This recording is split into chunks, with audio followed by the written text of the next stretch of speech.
All right, good morning, everyone. Very good to see you guys. Can you believe this weather? It's just crazy. So here we are, 0 degree weather, but we're safe inside. And it was actually kind of nice outside. Crisp, but nice. No humidity, right? So that was good. That's a plus. Anyway, I'm going to take off and start right where I had left things on Wednesday. And if you remember, we were just talking about the colonial experience and Maryland. And I had mentioned to all of you this kind of cheesy way of thinking about America, that when we understand the American colonies, we shouldn't think of them in terms of religious liberty, but in terms of religious autonomy. That is, each group wanted to protect its own freedom, but rarely, and there are exceptions, but rarely did they care about anybody else's freedom. And so the two most persecuted groups, one in reality, the other just kind of in myth, but the two most persecuted groups by far were the Baptists and, in theory, but there weren't enough to matter, the Roman Catholics. So they were really seen as the enemy to all of this. And the great irony is that by the time we get to 1850, in the 19th century, the Baptists will be by far the largest denomination in America. No one's even close to them. The Methodists come somewhat close, and then after them, the Presbyterians. But we're talking about huge numbers, and to think that they were so persecuted during the colonial era is amazing. That just less than 100 years after the colonial era, they would be the largest denomination. And as far as I know, that still remains true to this day, that the Baptists make up most Americans, or the largest population of Christians among Americans overall. Catholics would be number 2 at this point, which also, again, think about that discrimination, but pretty amazing to take that all into account. So the cheesy thing that I told you guys was that what we need to think of is the United States, or what would become the United States, as this incredible sea of tolerance in which anything goes, but all the islands we stop at are islands of intolerance. And so you've got all these intolerances within a sea of tolerance. And you basically, if you were of English descent or Scottish descent, maybe Irish, but mostly Scottish and English, you could choose which island of intolerance you wanted to live in. Right? So that's the norm of the colonial period in America. And, I also said this, and I want to make sure that this is clear for everyone. Bless you, Leon. It's pretty incredible, too, that by the time we get to the American Revolution, we have full-blown religious liberty. And so that's one of the things I want to talk about today. How does that happen? How does it happen that we can become or be some of the most intolerant people in the world, and then become the most tolerant people in the world when it comes to religion? And I would say this is the genius of the founding. It's the genius of the revolution, that it's able to figure out a number of different things that seem like they might be in contradiction, again, as we'll see here in just a few minutes, but really aren't.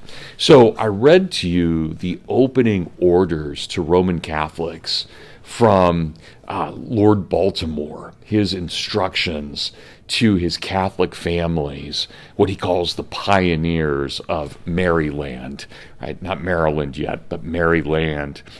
And when Lord Baltimore gives these in 1633, it's very clear that the Catholics are meant to keep to themselves and not to proselytize the Protestants. Right? So even where we have a quote-unquote Catholic colony, they're still pretty much treated as a dissident minority, even though they're given rights to practice their Catholicism.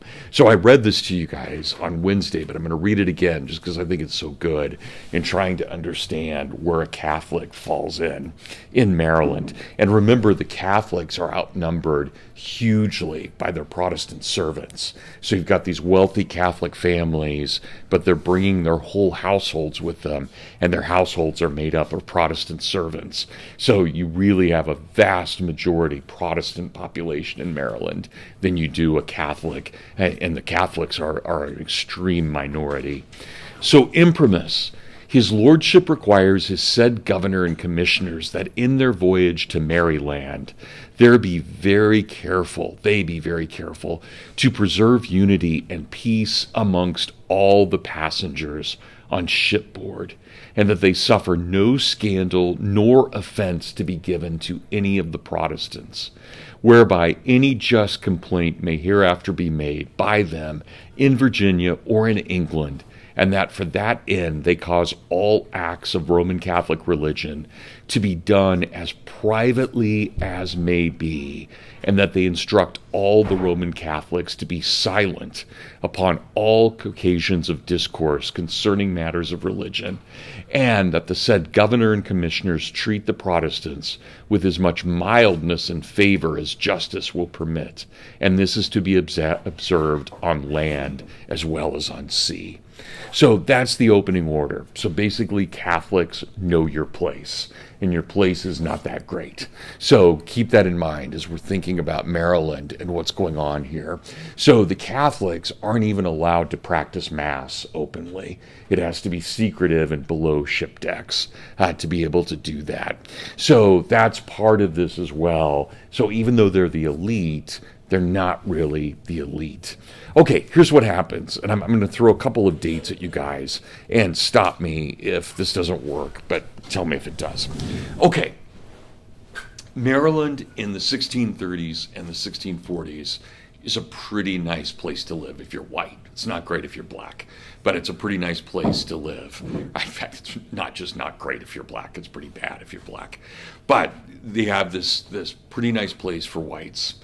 And we see it develop that the Protestants and the Catholics generally get along. And the Catholics have, even though they're a minority, they've been able to maintain equilibrium in terms of power in Maryland. And so they do this really wild thing. I think it's beautiful, but it's also contradictory, and you'll see why here in a moment. They pass what's called the Act of Toleration in 1649. So I've had a chance to do some scholarly work on this. Brad, have had a chance to do some scholarly work on this. And from what I know, and I could be wrong, there could be something out there that I have not encountered yet.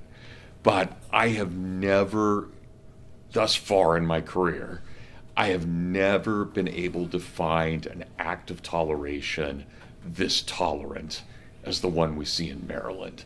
I think it is the most daring act of toleration and religious freedom I've ever seen.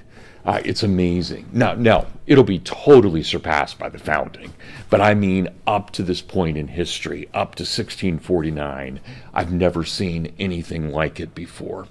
But here's what it does. And I think it's dead wrong, but I also think it's a beautiful attempt. It's a beautiful failure. And so what they say in the Act of Toleration is that all religions will be tolerated.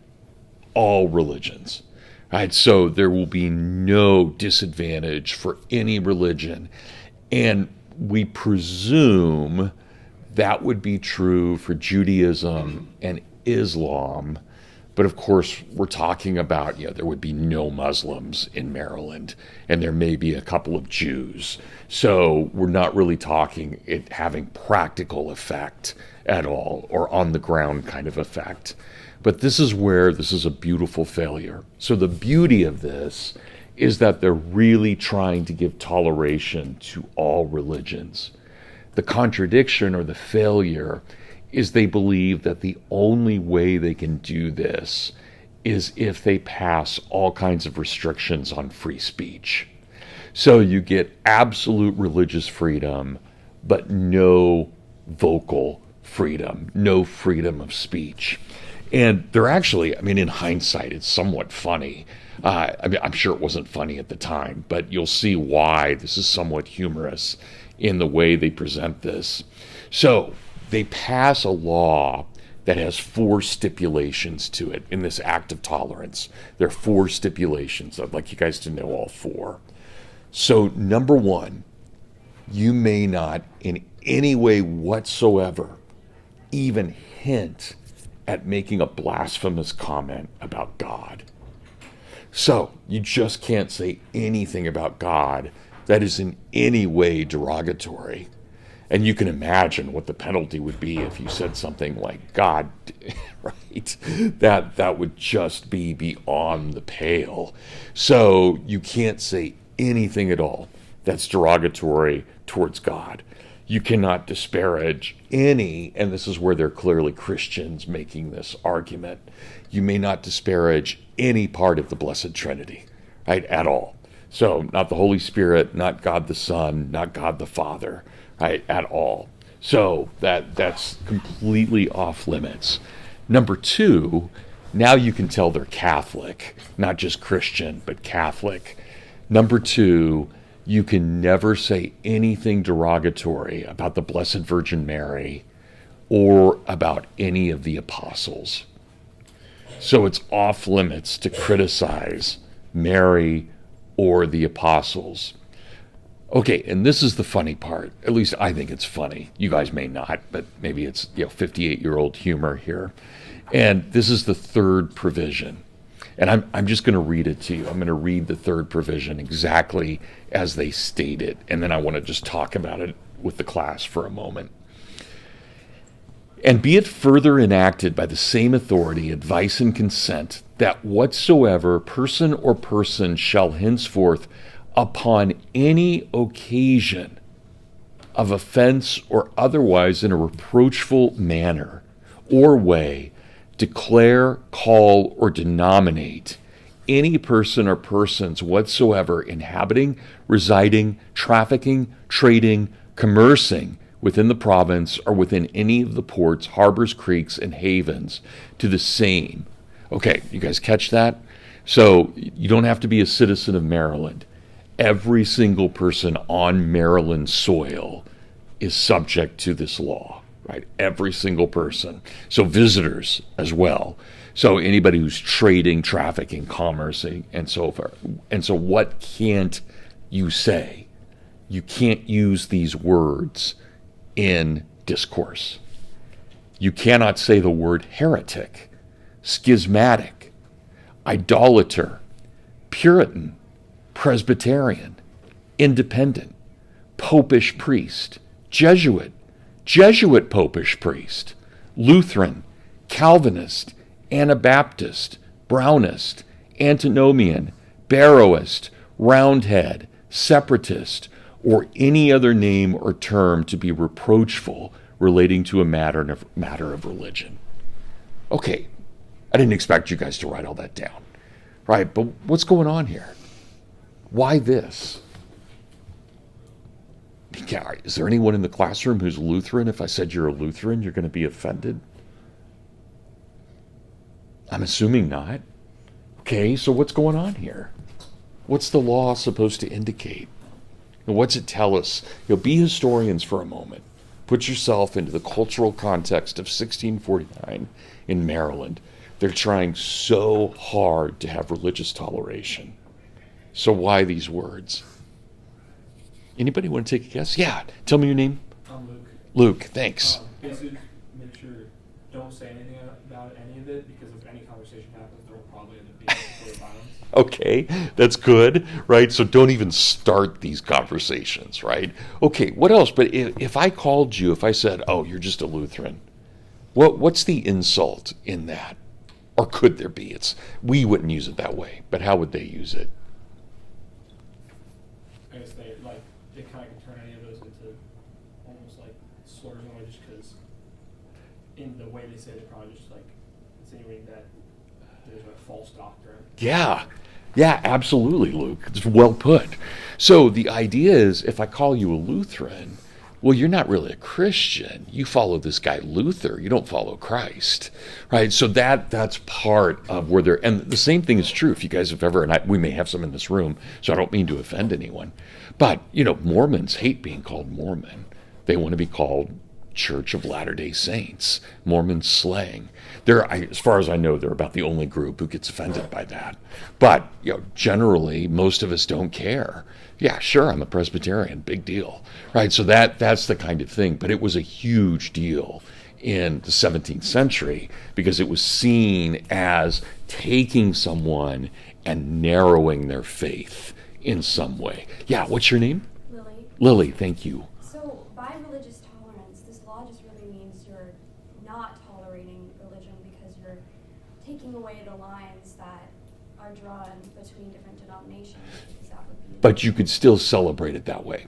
So I just can't call you a Lutheran, but if you go to a Lutheran church, no problem at all. So it's totally free in how you worship. It's just not free in how you talk about it.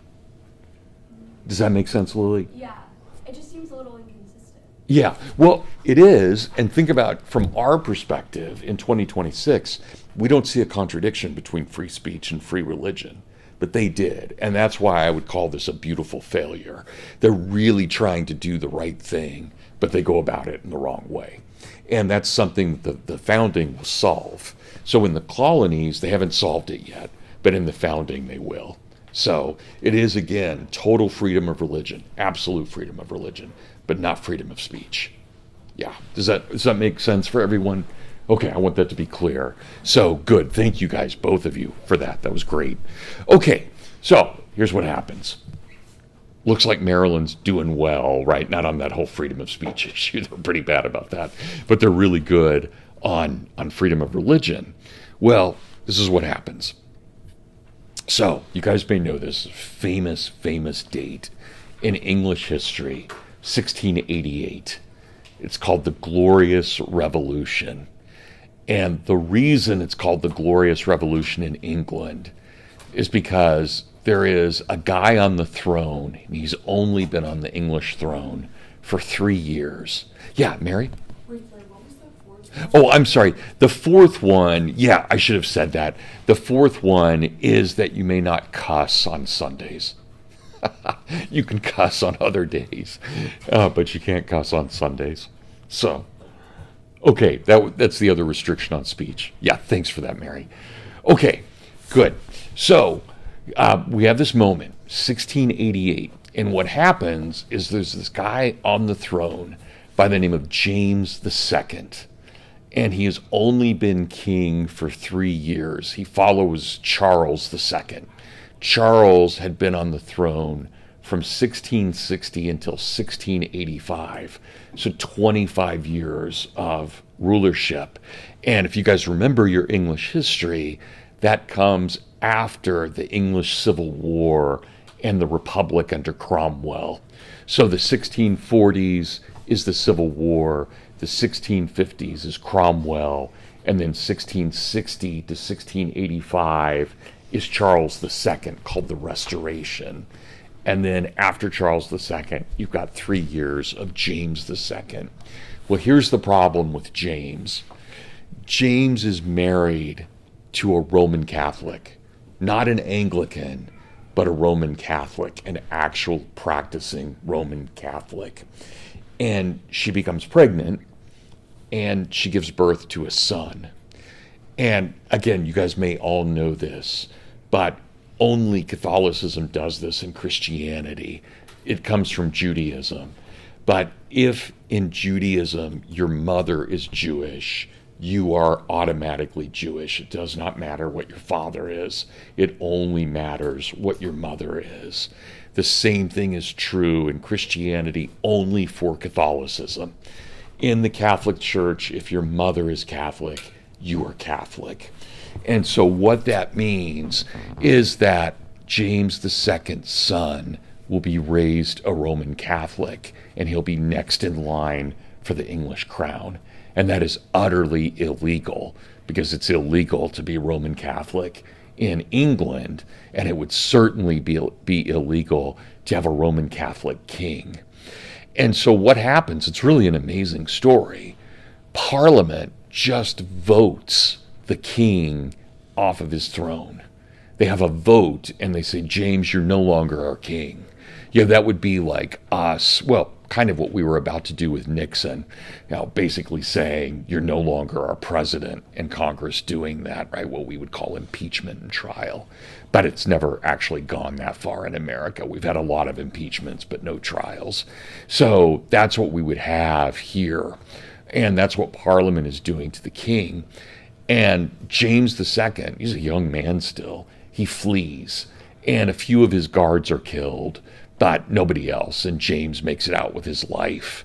And that's why it's called a glorious revolution, because there is no real bloodshed, again, except for those few guys who got killed. And I'm sorry for them, but it's pretty minor in the big scheme of things. But that means that England is without any kind of leadership in terms of its monarchy. And so they invite a Dutch prince and his English wife to become the king and queen of England, and their names are William and Mary. And so William and Mary in 1688 and 1689 become the legitimate monarchs of England. So notice how peaceful that was, and that's why it's called the Glorious Revolution. Well, it's not so glorious in Maryland. In Maryland, remember, the Catholics are an extreme minority, right? So that's really important to the story. And what happens with the 1688 revolution in Maryland is a group of really radical Protestants have a coup against the Maryland government. They overthrow it. And this is very rare in American history. And again, you guys may know this, but as far as I know, there have only been 2 coups in American history that have been successful. This one in Maryland, during colonial Maryland, where these radical Protestants take over, and I'll get to that in a moment. The other one is Montana. Montana had a coup in 1877 and overthrew the 1864 government. And if you ever, the symbol of the rioters in Montana was 3777. And if you ever get pulled over in Montana for speeding, which it's almost impossible because they don't have much of a speed limit, but if you ever get pulled over by the Montana State Police, their badges say 3777. And if you go to the State House, if you go to the building, the government building in Montana, it's full of gargoyles. But the gargoyles are all the 1877 rebels. There are images of them all over the State House. And they have in Montana, it's great. They have what's called vigilante days, where you celebrate the coup. And it's a big parade, just like we would have a 4th of July parade. They have vigilante days there. But again, as far as I know, this is the only 2 times these coups have been successful in American history. And it means then that you've got these radical Protestants who are deeply, deeply anti-Catholic. And so they shut down all the churches in Maryland, all the Catholic churches. They shut down all the Catholic churches, and they double tax all Catholics. They deny them any role in politics at all. It's totally illegal for a Catholic to be involved in politics. And they may not serve in the legal profession either. And this is how crazy it gets. I can't get married as a Catholic. So it means that Catholics had to have what would be called a common law marriage. That is, they couldn't go before a priest and get married because it was illegal. But in addition to that, if I had a child and I in any way, and this is how they put it, if I in any way attempted to raise that child in a Catholic fashion, they would come and take away my child and give it to a Protestant family, give the child to a Protestant family in England to raise. So that's why I wanted to tell you guys, when you were told in grade school that Maryland was the Catholic colony, that's a lie. It's a total lie. It started off that way, but that's not at all the way the history went. It became the most anti-Catholic place in the world after 1688 and that coup. So just keep that in mind. But, and here's the amazing thing, and I'll talk about this in a couple of days, one of the most important signers of the Declaration of Independence. You guys don't need to know his name right now. I'll give it to you later. But he was a guy by the name of Charles Carroll of Carrollton. He's got the longest signature on the Declaration. He's the only Catholic to sign, and he was from Maryland. So a lot will change at the time of the Revolution, but it'll change very quickly overnight. But it's pretty brutal. You don't want to be a Catholic in Maryland prior to that at all. Okay, you guys have any, Leon? Please. I was actually going to ask if any of the signers of the Declaration of Independence were Catholic. Yeah, just one. Right. And then it's a really, okay, I'll tell you guys, I think this is a funny story. Again, maybe it's my age. But so Charles Carroll's best friend, so Charles Carroll is the signer, the Catholic signer. His best friend is his cousin Jackie. And they because they can't be raised in Maryland, their parents send them to France for 17 years because they can't be raised in Maryland. And so they're raised by Jesuit priests, which of course is not what the law intended, right? But they go off and they're educated by Jesuit priests, and they come back to America and they end up, they're just total patriots in every way, Jackie and John. And Jackie's a priest. He becomes a Roman Catholic priest, and he becomes really good friends with Ben Franklin. I love this story. He and Franklin just love each other, Jackie and Ben. And at the end of the American Revolution, the Pope wants to name an archbishop in America because there had never been one, but he doesn't want to offend the Protestants because he knows the Catholics are a minority. So the Pope goes to Ben Franklin and says, "Who should I make archbishop without offending anyone?" And he says, "Oh, absolutely, Jackie Carroll." And sure enough, the Pope names him, John Carroll, names him the first bishop in America. So, but that's all. I just love that. Can you imagine going to Franklin to ask about Catholicism? I think that's hilarious. Here's this deist, right? But yeah, it's a great story. Okay, do you guys have any other questions on that? Everybody still with me? I know it's Friday. We're all ready for the weekend, but hopefully you guys are still with me on this. Okay, good. So let's talk about then what I had you guys read for today, and I want to break this down. And I don't want to spend a lot of time on it, but I do want to spend some time on it because I think it matters.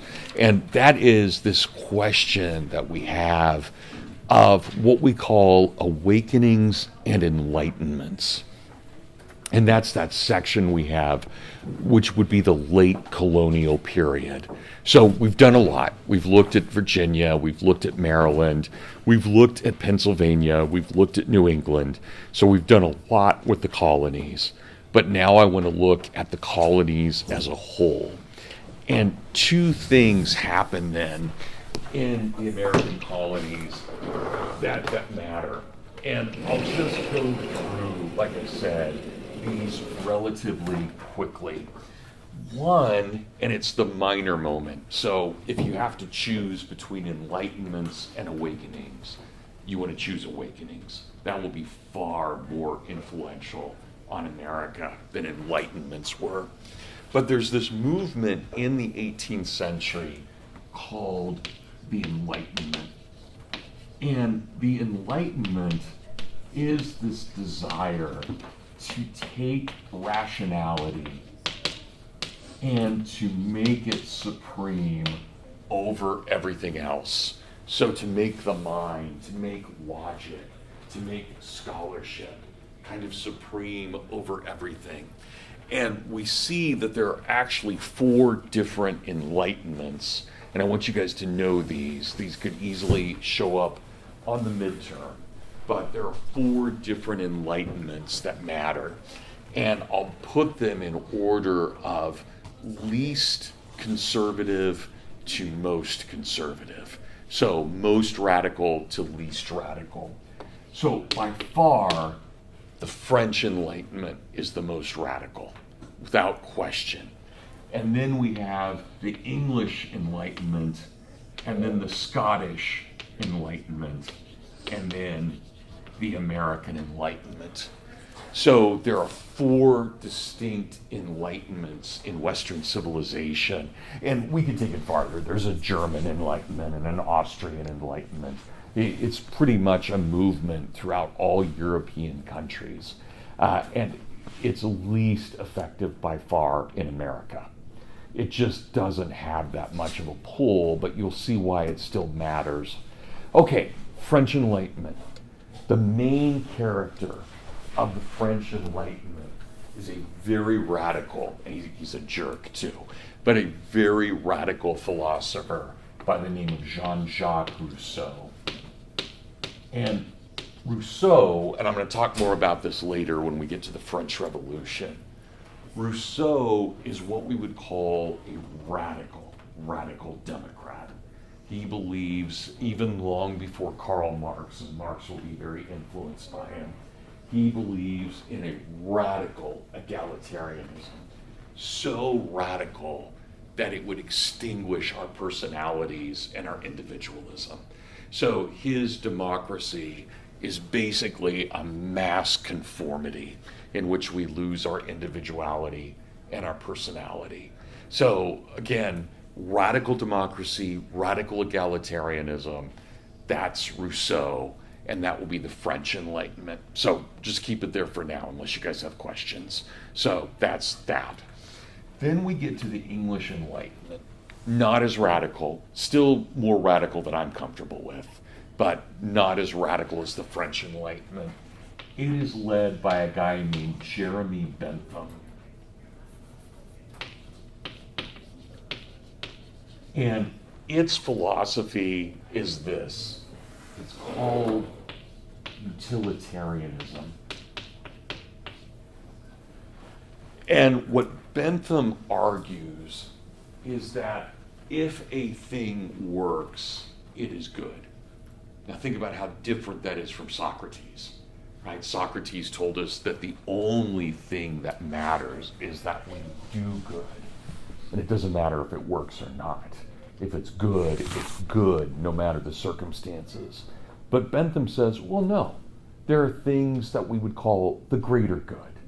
And therefore, sometimes it's okay to do wrong to get a good out of it or to get a good thing from it. Right? So that's Bentham. So that's utilitarianism. And it tends to break everything down into what we would call, and this is the way Bentham put it, it breaks everything down into costs and benefits. So we look at everything in the world based on costs and benefits, not morality and ethics, but costs and benefits. Is it worth doing this thing to get to this thing? That's utilitarianism, and that's the English Enlightenment. Okay, so again, more radical than I'm comfortable with, but definitely not as radical as the French. And then we get to the Scottish. And the Scottish Enlightenment is defined really, and I would actually call it a Celtic Enlightenment for what it's worth, rather than just the Scottish Enlightenment, because it also incorporates Irish thinkers as well. But the three great Scottish thinkers, and I can't just do one like we did Rousseau or Bentham. In Scotland and Ireland, we've got three that matter. The most important is Adam Smith. By far, the most important. The second most important is Adam Smith's very good friend, a guy named David Hume, philosopher and historian David Hume. And they are both good friends with an Irishman by the name of Edmund Burke. So again, I would call this more a Celtic Enlightenment than I would just a Scottish Enlightenment. So I'd kind of like you guys to think of it that way too. But those are the three thinkers.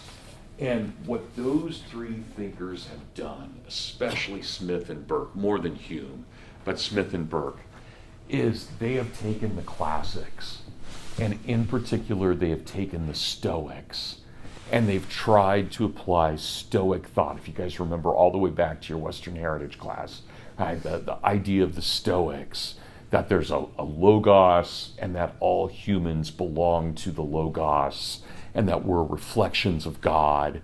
That's what Smith and Burke are trying to re-implement. They're taking the classical world, and I'm sure you guys have all heard the phrase from Adam Smith that he believes the market, the free market, is moved by the invisible hand. You guys familiar with that? Well, that comes from Stoicism. It was always the invisible hand of Jupiter, is how the long phrase worked. So things like me and Leon, right? We automatically, as human beings, for Smith and for Burke, we have sympathy with one another because we recognize the light of the divine in one another, right? So that's what matters. We see that overall. Okay, so Scottish Enlightenment, not radical, actually quite beautiful, in fact, and much of our own understanding of society comes from Adam Smith and Edmund Burke, to a lesser extent from Hume. Hume was a pretty hardcore atheist, so he doesn't quite fit, but brilliant nonetheless, despite his failure as an atheist. All right, and then we get to the final category, us. And this is why we are not that Enlightenment oriented. Okay, when we think about the American Enlightenment, there are again three figures that matter, just like the Scottish Enlightenment. By far, the most important guys are Ben Franklin. Huge literally, but also huge in terms of reputation, right? So Ben Franklin, and then Benjamin Rush, and finally, not surprisingly, I'm sure you guys all know where I'm going, Thomas Jefferson. So those are the three: Ben Franklin, Benjamin Rush, Thomas Jefferson. But, and this is what's kind of crazy, that's about it. So you don't have tons of Americans embracing the Enlightenment. Americans generally don't like or trust Enlightenment ideas. They like these three guys, but they don't like those ideas. And this is one of the ironies of all of this. The greatest expression of the American Enlightenment does not happen in the 18th century. It happens in the 19th century. The greatest expression of the American Enlightenment is the Lewis and Clark expedition. It is totally Enlightenment based in everything that it's doing. And it's beautiful. I love the Lewis and Clark expedition. It is not a military expedition. It is a group of the Army-sponsored men who go out west to discover botany, flora, fauna, the Indians. It's an amazing expedition. I would say, it's the forerunner to us going to the moon in the 1960s. It's one of those moments, it really, really mattered because we're exploring the unknown. But that's the greatest manifestation of the Enlightenment in American history. Otherwise, we're just, as Americans, not that interested. Why? I hope this is clear from everything we've talked about. We are, without question, the most Protestant people in the world during the 18th century. We are devoutly, devoutly Christian.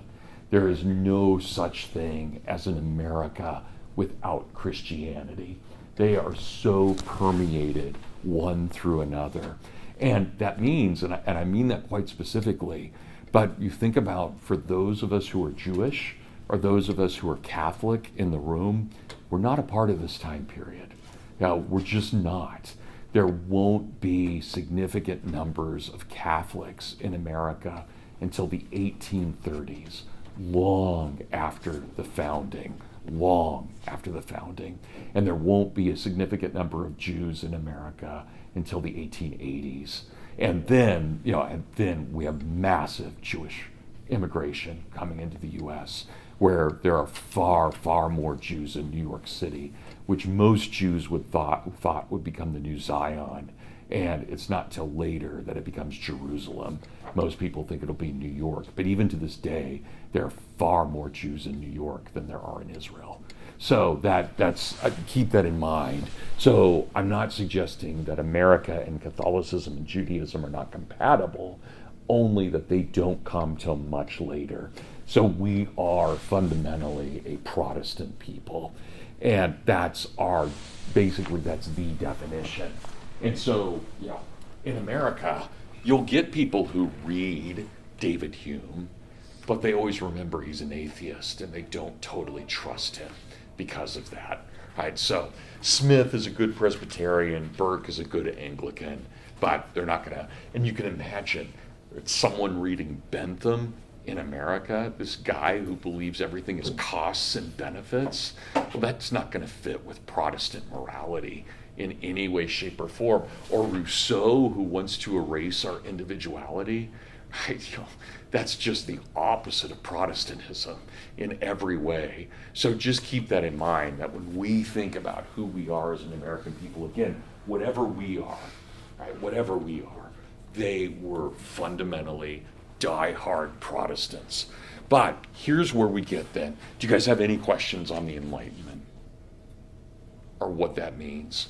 And you guys know this is what I'm going to expect you guys to know on a test. So just that, not much more than that. Okay, so then we get to what are called, and this is far, far more important, we get to what are called awakenings. And this is what I want you guys to understand. And again, if this doesn't make sense, always stop me and have me clarify. The awakening in America happens really because of three figures. It happens because of John Wesley, the founder of Methodism. It happens because of George Whitefield, and it happens because of Jonathan Edwards. Now, there are other guys as well, but remember you had your readings from Whitefield and Edwards. You did not have anything from Wesley. Wesley, and I'm sure you've heard the term Wesleyan, right? That comes from John Wesley, who founds Methodism, or was one of the three founders of Methodism. Okay, here's why this matters. It matters for two reasons. So, starting in the 1730s, there is an absolutely huge explosion of a very specific part of Protestantism. And this is where it's going to be confusing for a moment. So again, stop me if this doesn't make sense. Remember, in the Reformation, we have Luther and we have Calvin, and then you have the Mennonites. And so in the Reformation, you've got everything from a very conservative Christianity to, among the Mennonites and the Amish, an extremely radical Christianity. But most Protestants in Europe are conservative. They're old traditional Christians. They're not Catholic anymore, but they're old traditional Christians. Luther's no radical, Calvin's no radical at all. Well, here's what happens with the development of Methodism in England and then in America. There's this whole new way of thinking about your relationship with Jesus. And this is what we to this day call evangelicalism. There is no evangelicalism as we define it in the Reformation, but we find it now in the 18th century. And so what I want you guys to, and you don't have to agree with me, but I want you to know my argument. My argument is this, that when we look to the 18th century, we are having a reformation of the Reformation. Because you wouldn't have found this kind of idea in Luther or Calvin. But now in the 18th century, we see the rise of evangelicalism, and it's this. And it's infected every one of us in this room. Every one of us. It doesn't matter what denomination of Christianity we are, or if we're Jewish. We've all been affected by this thinking in our worship style. And the idea of evangelicalism is that Jesus is not just my king, he's my best friend. We high-five each other. We go play volleyball together. And when I die, Jesus is going to hold my hand and walk me to heaven because we're buds. Right? That, and I'm obviously being a little irreverent, but I just want you guys to know that's what's changed. You can never imagine Martin Luther giving a high five to Jesus. He may toast him with a beer, but he's not going to high five him. And it doesn't, you could be the most devout, serious Latin Mass Catholic in this room. You've still been infected by this idea that Jesus is your best friend. In the Catholic Church, you were always able to say those kinds of things about the saints, but you couldn't say those kinds of things about Jesus. So notice what happens with evangelicalism. Jesus and man meet somewhere in the middle. It's not just that he's God and I'm human, but we are truly best friends. And so we think about the language we use. Jesus is my personal Lord and Savior. My personal. It's like he's my trainer at the gym. He's my spiritual trainer. Do you guys see? And we all take that for granted, but that is an incredibly radical thought that we would believe that. It's incredibly radical. And I believe it as well. I've been infected by it too. But, when you think about it objectively, that may be, the one thing that I think evangelicalism does that's wrong is it's so focused on the self. It's me and Jesus, not us and Jesus. And I think that's a bit of a problem. And at least it needs to worry about that to a certain extent. But it doesn't matter what I think. This is where we're at. That's what's introduced in the 18th century, that kind of evangelicalism. So here's the second thing I want you to know about that and why that matters. So the first thing is we have this evangelicalism, the personal relationship with Jesus. That it's deeply Protestant, but it had never been Protestant prior to the 18th century. Again, that's why I would call this a reformation of the Reformation. But the second thing to keep in mind, and I hope this is clear, if we all start believing in a personal relationship with Christ, well, it doesn't really matter if I'm in New England and I'm a Puritan, or I'm in Virginia and I'm an Anglican, because we all now have this personal relationship with Christ. And so what evangelicalism does in America, what we call the First Great Awakening, what it does is it breaks down denominational differences. And many historians have said, and I agree with them, many historians have said we could never have had the American Revolution without evangelicalism. Because it becomes the defining characteristic of who we are. So I can still be a Puritan, but I've now moved towards evangelicalism, and therefore I have a lot in common with that guy in South Carolina, whereas before I had nothing in common with him. So it creates a kind of cohesive glue.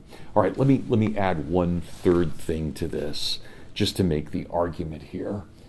And that is, with evangelicalism, religion moves out of a rational phase and becomes deeply emotional. So again, it's my personal feelings, my sharing with Jesus. That happens. So that best friendship becomes deeply, deeply personal. And if you don't like this, and you can imagine there are a lot of preachers who are opposed to the First Great Awakening, because this is taking down their authority very much. If I don't like this, the term I use, and I would like you guys to know this, the term I use is that a person has been infected with enthusiasm, right? That becomes the term. To be enthusiastic is not a compliment in the 18th century. That means that you're too emotional. And specifically, it's related to Christianity and being too emotional about your Christianity. Okay, guys, everybody still with me? We're done. It's the weekend. Isn't that great? So, you guys, okay, for Monday, make sure Okay, you've already hopefully read the Awakening stuff. We'll go over it just really quickly when we get together on Monday. I would also like you to read the Ben Franklin that you have, the Advice to a Young Tradesman, and the autobiography. And then I want you guys to read the first two readings in the American Founding, The Causes and Necessities of Taking Up Arms, and the Declaration of Independence. Sound good? Okay, guys, God bless. Be good this weekend, and be holy. Go to church on Sunday, and I'll see you Monday.